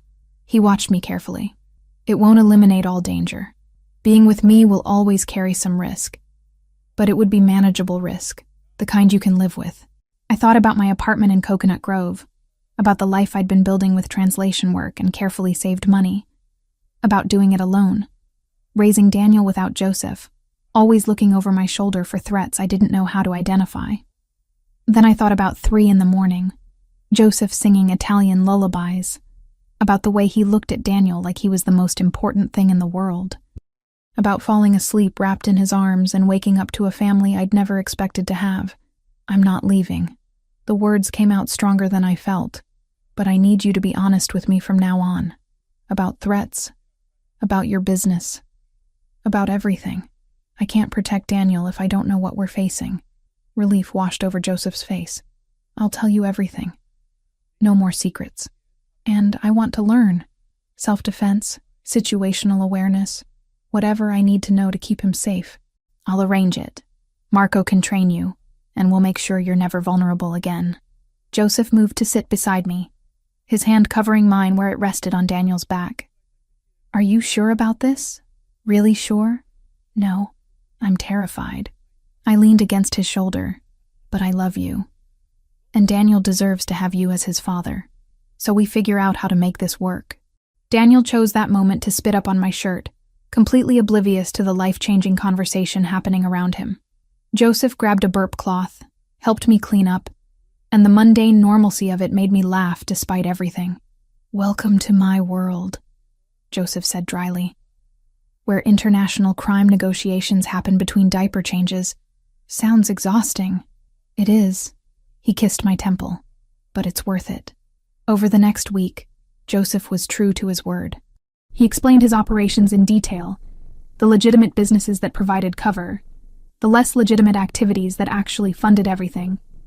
He introduced me to his security team properly, had Marco start teaching me basic awareness skills, and he began the delicate work of negotiating with Miami's other major families.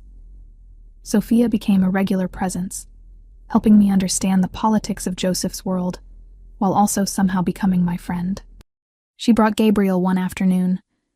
Let him hold Daniel and teach me about managing life in this strange intersection of normal and dangerous. You're handling this better than I expected, Sophia said, while Gabriel cooed at Daniel on the floor. Most people run when they understand what being part of this family means. I considered it, I admitted. But Joseph's worth the risk. He thinks the same about you. Sophia's expression was warm. I've never seen my brother like this. Settled. Content. You're good for him. 2 weeks after the parking lot incident, Joseph came home late from a meeting with tired eyes but a satisfied expression. It's done. All 5 families agreed to restore civilian protection protocols. You and Daniel are off limits to rival organizations. Just like that? Not just like that. It took negotiating territory concessions and establishing new dispute resolution procedures. But yes, we have peace, at least regarding families. I pulled him down to the couch, let him hold both me and Daniel while I processed this. So we're safe now? Safer. There's always some risk in my world, but it's manageable now. Calculated. The kind of thing we can live with. He looked down at Daniel, who was drooling contentedly on his shirt. I want to make this official. Move in here properly. Merge our lives completely. We basically already live together. I want it to be real. Your name on documents. Daniel legally recognized as mine. A future we're building deliberately. Not just letting happen. His dark eyes held mine. What do you think? I thought about the apartment in Coconut Grove that had never quite felt like home. About this house with its ocean views and space for Daniel to grow. About Joseph singing Italian lullabies and changing diapers and negotiating with dangerous men to keep us safe. Okay? I said. Yes. Let's make it official. Daniel gurgled his approval, and Joseph laughed, the sound lighter than I'd heard from him in weeks. Outside, the ocean reflected sunset colors, and inside, we sat together like any family planning their future. The danger and complications just part of the landscape we'd learned to navigate. 6 months after the Russian incident, life had developed a rhythm that felt almost normal. Daniel was 9 months old now, crawling everywhere and pulling himself up on furniture with determined concentration. The house in Key Biscayne had become home in ways my old apartment never was, filled with baby toys and translation work spread across the dining table, and Joseph's presence in every room. I was working on a French shipping manifest when Joseph appeared in the doorway, leaning against the frame with his suit jacket off and his sleeves rolled up.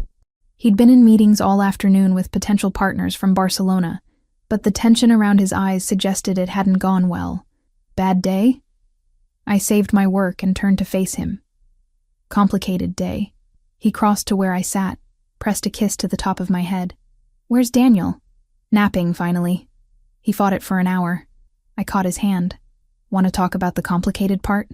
Joseph settled into the chair beside me, fingers still laced with mine. The Barcelona deal fell through. My contact got nervous about working with me after the Russian situation. Said his investors don't want to be associated with someone who has that kind of heat. I'm sorry. It happens. The legitimate business side gets harder when the other aspects become public knowledge. He rubbed his free hand over his face. But it's frustrating when I'm trying to transition more operations into legal territory, and people won't give me the chance. Over the past months, I'd learned more about Joseph's work than I'd ever expected. The shipping business was real, but it shared space with smuggling operations and protection rackets, and the complex politics of Miami's underworld. Joseph had been trying to shift toward legitimacy, using the peace agreement with the other families as foundation for building something sustainable. There will be other deals, I offered. I know. It's just, he trailed off, then seemed to decide something. I've been thinking about the future, about what I want to build, not just for business, but for us. For Daniel. My heart picked up speed. Okay. I love you, Amanda. I love our son. I love this life we've created together.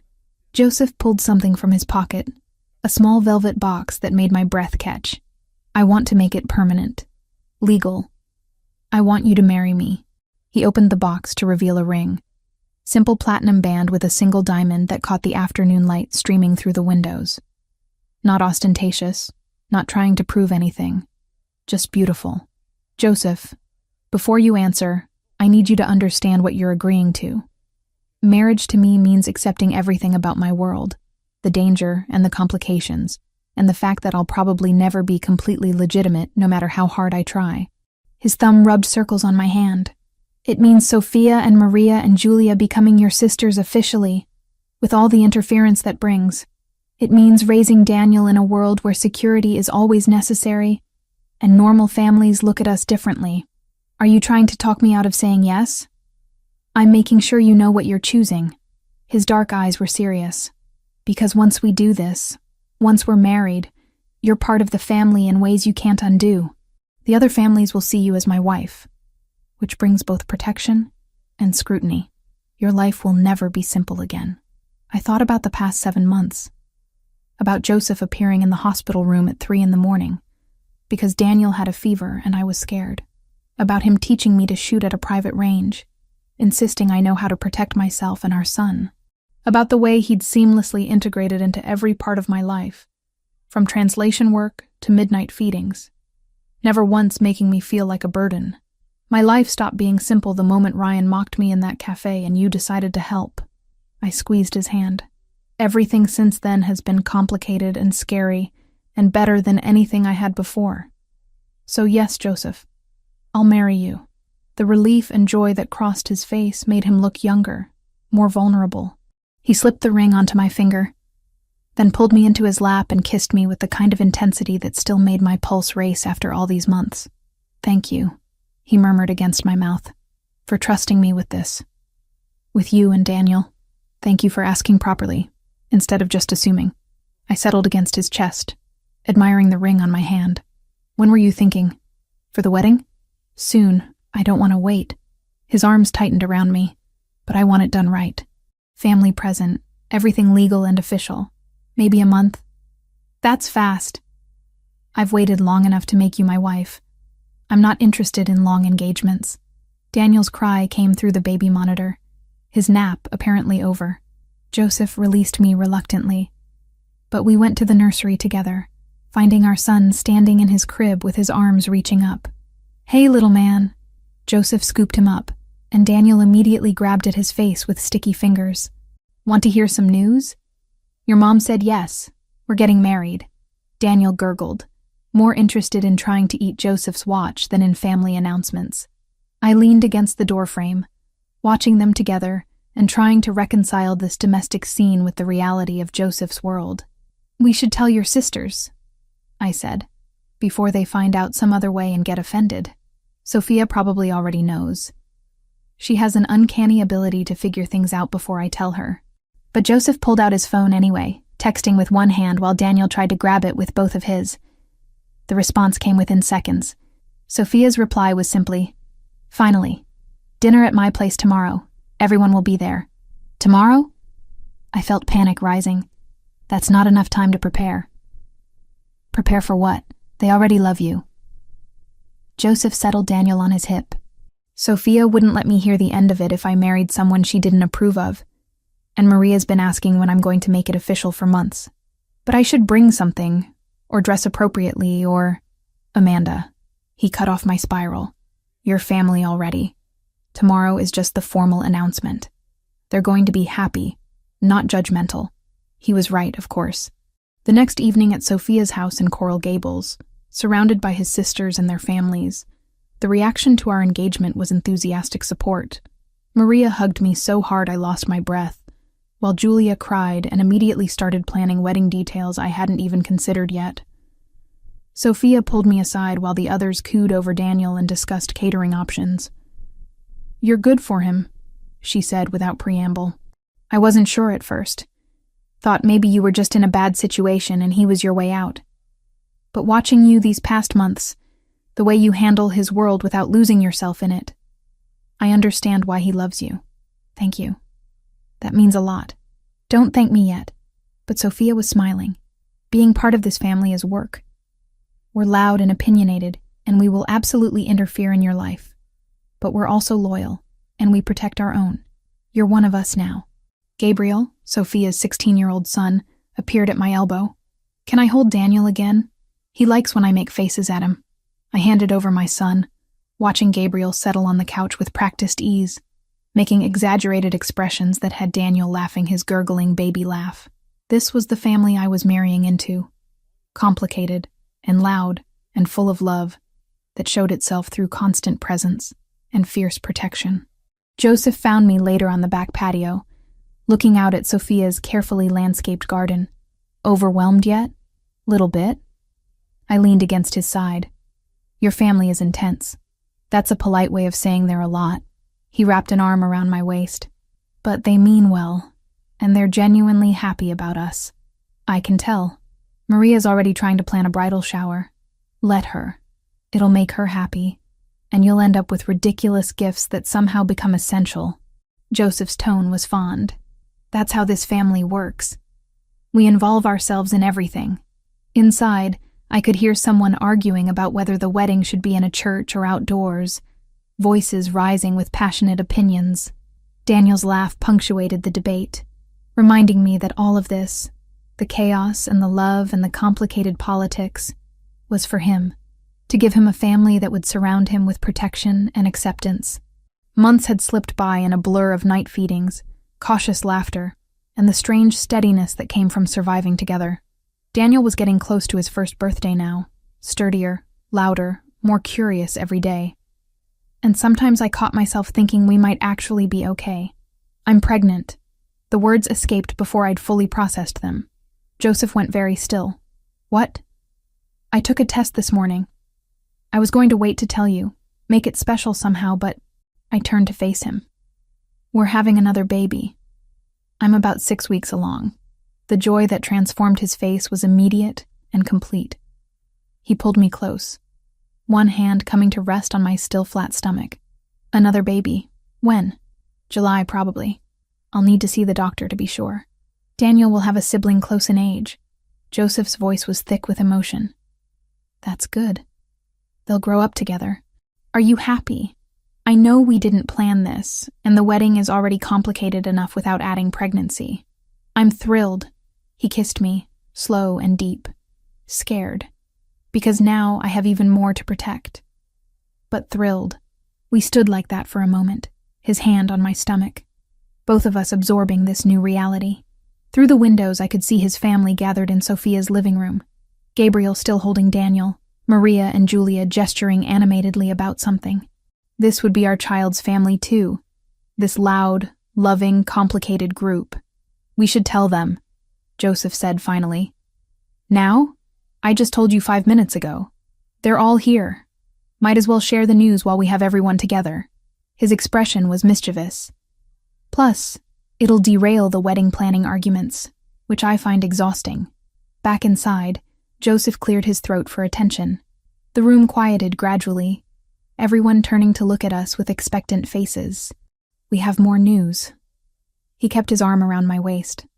Amanda's pregnant. You're all getting another niece or nephew in July. The room erupted. Maria actually shrieked. Sophia's eyes went wide with surprise and delight, and Julia immediately started crying again. Gabriel looked confused about why everyone was so excited, but joined in the congratulations anyway. 2 babies under 3 years old. Sophia shook her head but was smiling. You're going to be exhausted. We're already exhausted, I pointed out. What's a little more? That's the spirit. Maria hugged me again. This calls for celebration. Non-alcoholic for you, obviously. But the rest of us can toast.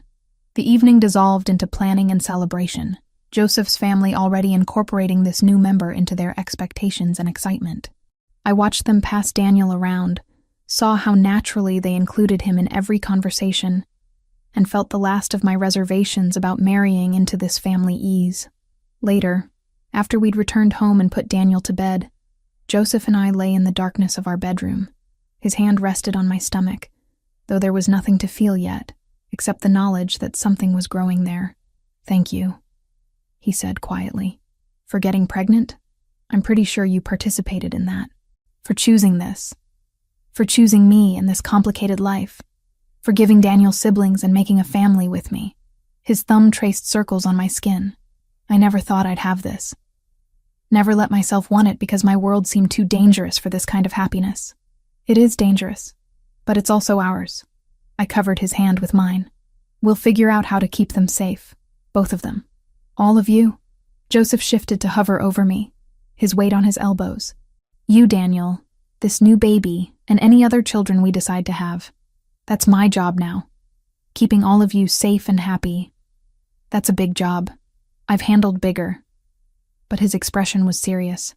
"I love you, Amanda. More than I thought I was capable of loving anyone. You know that, right?"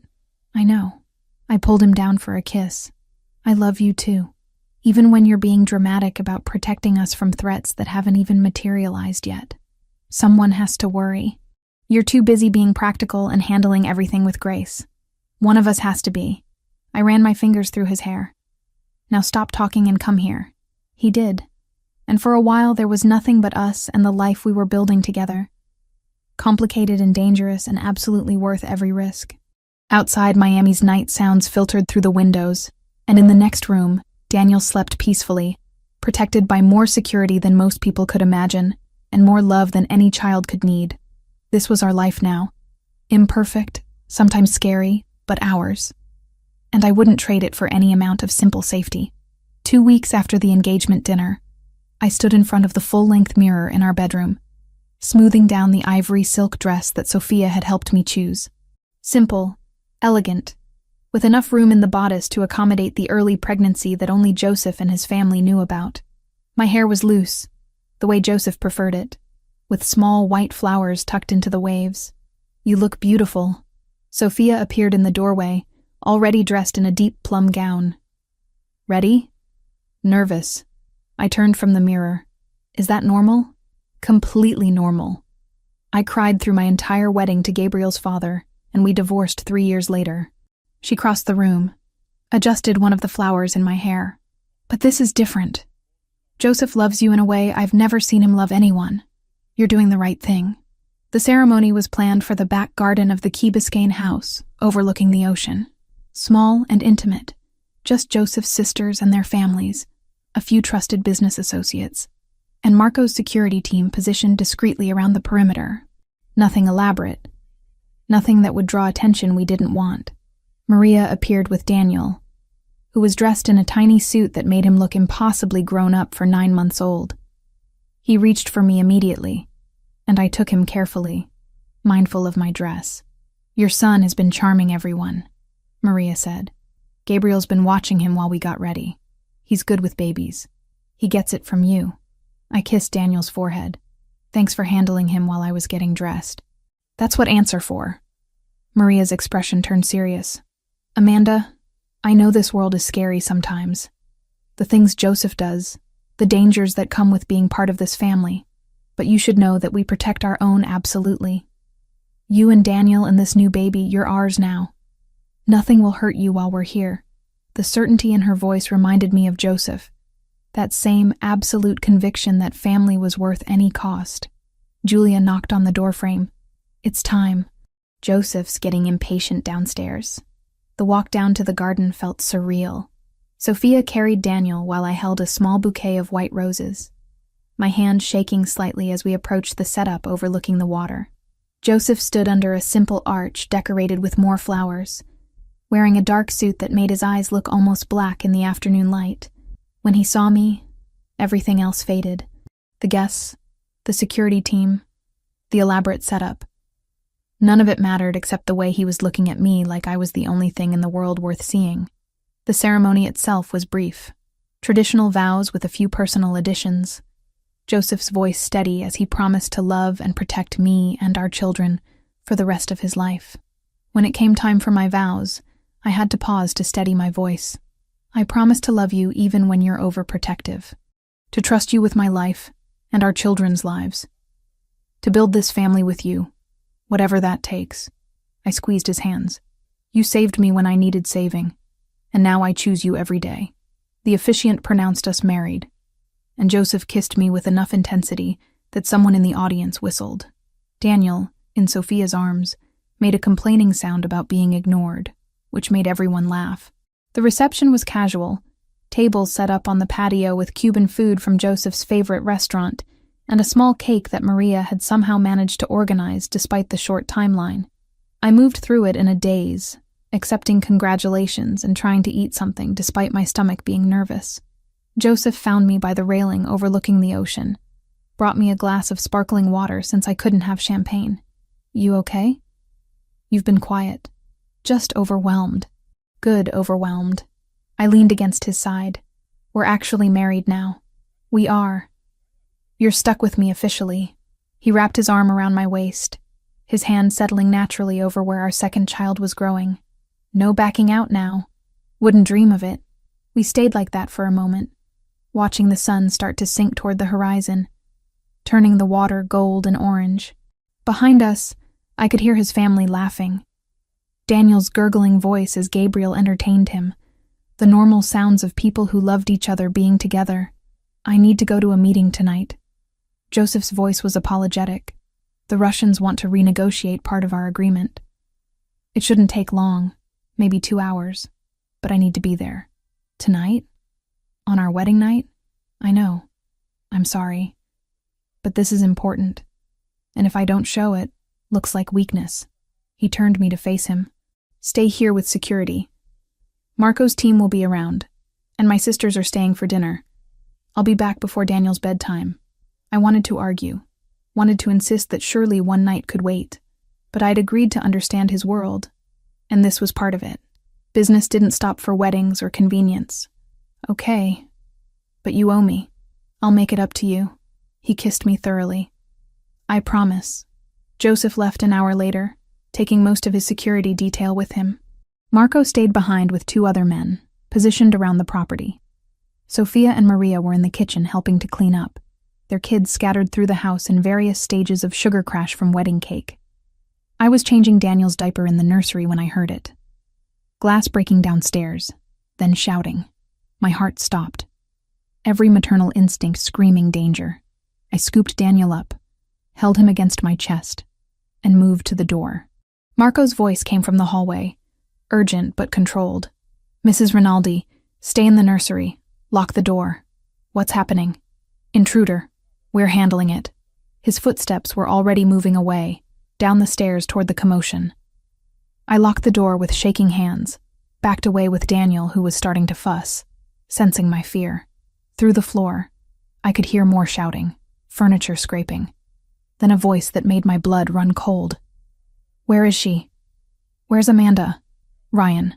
He'd found me.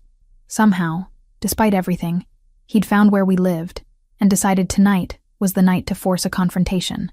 I pulled out my phone, texted Joseph with trembling fingers. Ryan's here. Broke in. Security dealing with it. Then I set Daniel in his crib, away from the door, and looked around for anything I could use as a weapon. The shooting lessons Joseph had insisted on ran through my head. Stay calm. Assess threats. Protect what matters most. I grabbed a heavy bookend from the shelf, positioned myself between the door and Daniel's crib. Footsteps in the hallway. Someone tried the doorknob, found it locked. Amanda, I know you're in there. Ryan's voice was slurred, probably drunk. We need to talk. Go away, Ryan. You're trespassing. The police are already on their way. Police? He laughed, ugly and sharp. You think I care about the police? I came to see my son. Daniel isn't your son. We've been through this. You stole him from me. Stole my life, my wife, everything. Ran off with some rich criminal and act like you're better than me now. The doorknob rattled violently. I heard wood splintering, but the door held. Joseph had insisted on reinforced doors throughout the house, and I'd thought it was paranoid. Now, I was grateful. Ryan, stop. You're drunk, and you're making this worse. Just leave and we can forget this happened. Forget. Another impact against the door. You ruined my life, and you want me to forget? Below, I could hear Marco shouting orders, more footsteps thundering up the stairs. But Ryan was right outside the door, and he was determined. I set down the bookend, pulled out my phone again. If he got through the door, I needed evidence. Needed something that would put him away permanently. Ryan. I kept my voice steady, louder than necessary so the phone would pick it up. Why are you here? What do you want? I want what you took from me. The door shuddered under another impact. I want my son and my wife back. I was never yours to take. And Daniel was never yours to claim. I moved closer to the door, making sure every word was clear. You abused me for 3 years.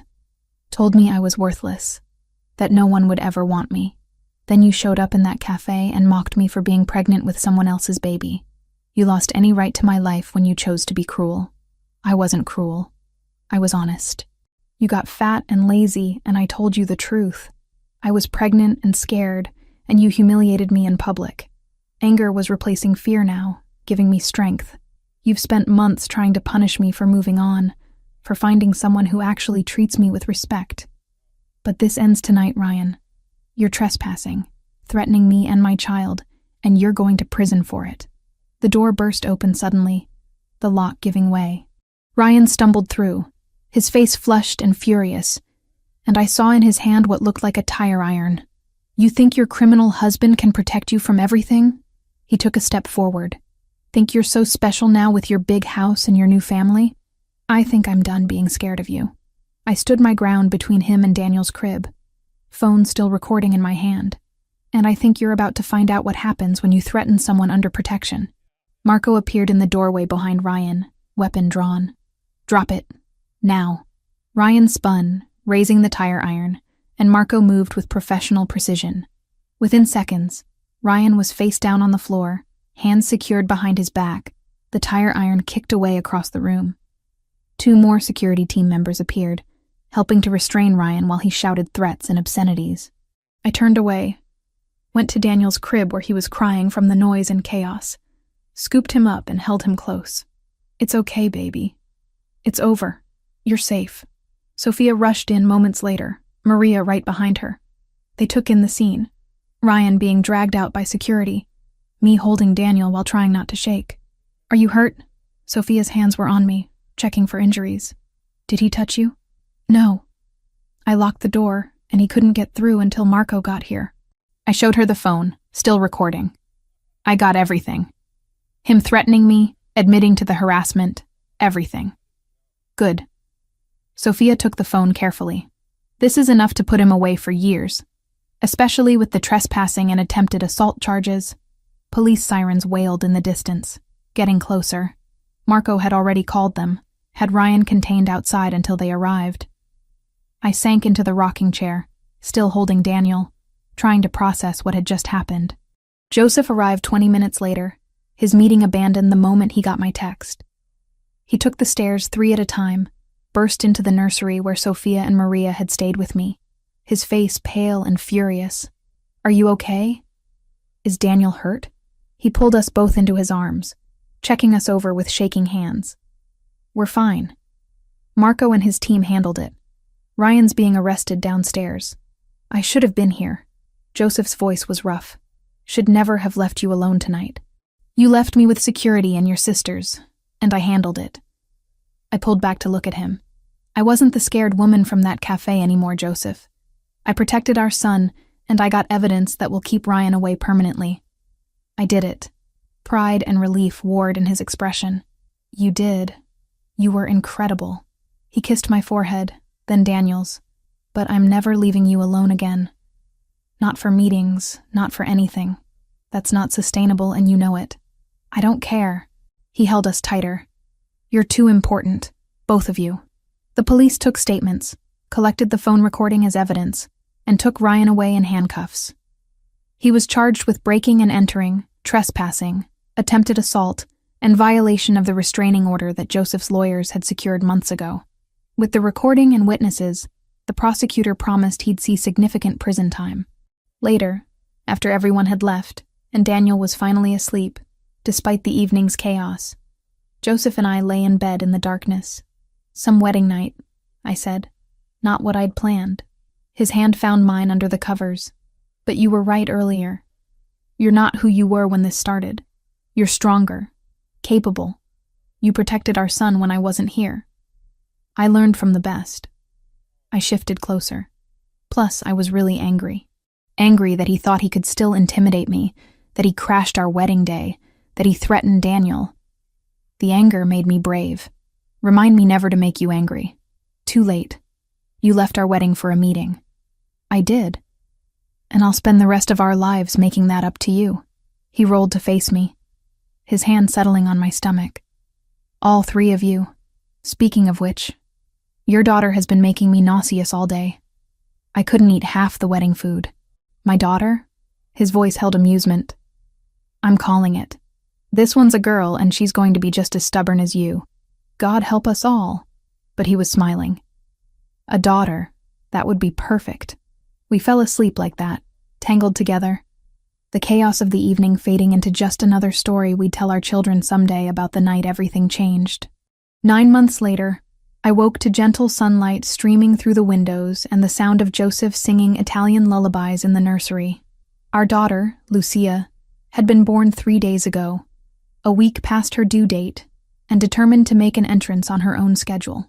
I padded down the hallway, found Joseph holding her against his bare chest while Daniel played with blocks at his feet. Our son was nearly 2 now, talking in broken sentences and completely fascinated by his baby sister. "Baby," Daniel announced, pointing up at Lucia. "My baby. That's right. Your sister." Joseph looked up as I entered, his expression soft. "Did we wake you?" "No. I just wanted to see you all." I settled onto the floor beside Daniel, let him climb into my lap. "How long has she been up?" "Hour, maybe. She's hungry, but I wanted to let you sleep." He transferred Lucia carefully into my arms, helped me position her to feed. "You needed rest. This was our life now. Early mornings and late nights, 2 children under 3, the organized chaos of family." Joseph had transitioned more of his business operations to legitimate ventures, though he still maintained connections to his old world. The security remained, the awareness of danger, but it had become background noise to the daily reality of raising our children. "I'm going to take Daniel to the park this afternoon," Joseph said, settling beside us on the floor. "Give you some quiet time with Lucia." "You don't have meetings?" "I moved them. Family comes first." He said it like it was obvious, like the past 9 months hadn't been him gradually restructuring his entire life around being present for us. A knock on the doorframe revealed Sophia, holding coffee and a bag from our favorite bakery. "I brought breakfast, and Gabriel's downstairs if Daniel wants to play." "Sophia, you didn't have to come over." "Yes, I did. You just had a baby. You need food and help and someone to hold Lucia while you shower." She set everything on the dresser, came to look at her newest niece. "She's beautiful. Looks just like Joseph did as a baby. God help her," I muttered, making both Sophia and Joseph laugh. The morning dissolved into family chaos. Gabriel appeared to collect Daniel, Maria, and Julia arrived with more food despite Sophia already bringing some. And suddenly our quiet morning was full of voices and laughter, and people who loved us. I retreated to the nursery with Lucia after her feeding, needing a moment of quiet. Through the window, I could see the ocean stretching to the horizon, the same view I'd had on our wedding day 9 months ago. My phone buzzed with a news alert. Local headlines, nothing important. But one item caught my attention. Ryan Cooper had been released from prison after serving 8 months. Good behavior, apparently, and overcrowding had led to early release. I should have felt something. Fear, anger, anxiety about him being free. Instead, I felt nothing. He was just a name now, someone from a past life that no longer had power over me. Joseph appeared in the doorway, reading my expression. "What's wrong?" "Ryan got out of prison. I just saw the alert." I showed him the phone. He took it, read the headline, then set it aside. "Do you want additional security? I can have Marco assign someone to watch for him." "No." The answer surprised us both. "No, I don't think that's necessary. He knows what happens if he comes near us again, and I'm not going to live in fear of someone who doesn't matter anymore."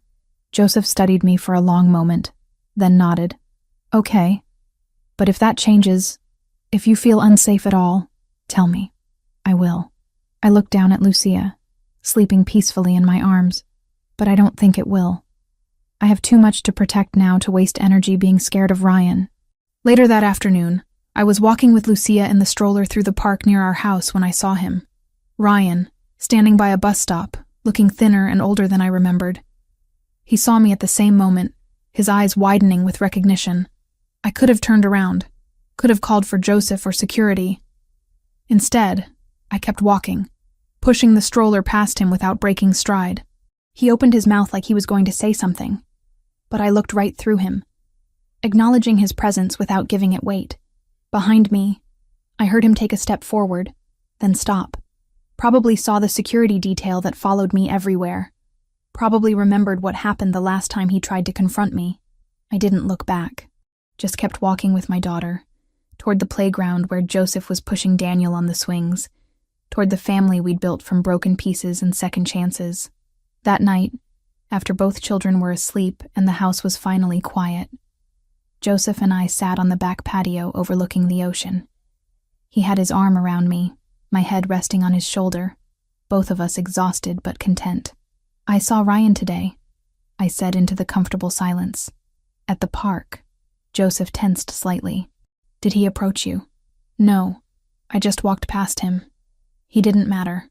I lifted my head to look at him. A year ago I would have been terrified. 6 months ago, I would have at least been nervous. Today, I felt nothing except grateful that I'm here with you, instead of still trapped in that life. You were never trapped. You just needed someone to believe you could do better. You did more than believe. You made it possible. I kissed him softly. Thank you. For everything. For saving me in that cafe. For giving me work and safety and love. For being Daniel's father and Lucia's father and my husband. For building this life with me. Thank you for letting me. His hand found mine in the darkness. For trusting me with your heart and your children. For choosing this complicated, sometimes dangerous life because you loved me enough to make it work. Inside, Lucia started crying through the baby monitor. We both sighed, then laughed. Your turn, I said. My turn? I did the last 2 feedings, and I pushed her out of my body 3 days ago. Your turn. Joseph stood, pulled me up with him. How about we both go? Tag team. We went inside together, picked up our crying daughter together, settled into the nursery's rocking chair together with Lucia between us. This was our life now. Imperfect and chaotic, and filled with early mornings and constant vigilance. But it was ours, built from nothing into something that mattered more than anything else in the world. Through the window, Miami glittered in the darkness, full of danger and opportunity, and people living their own complicated lives.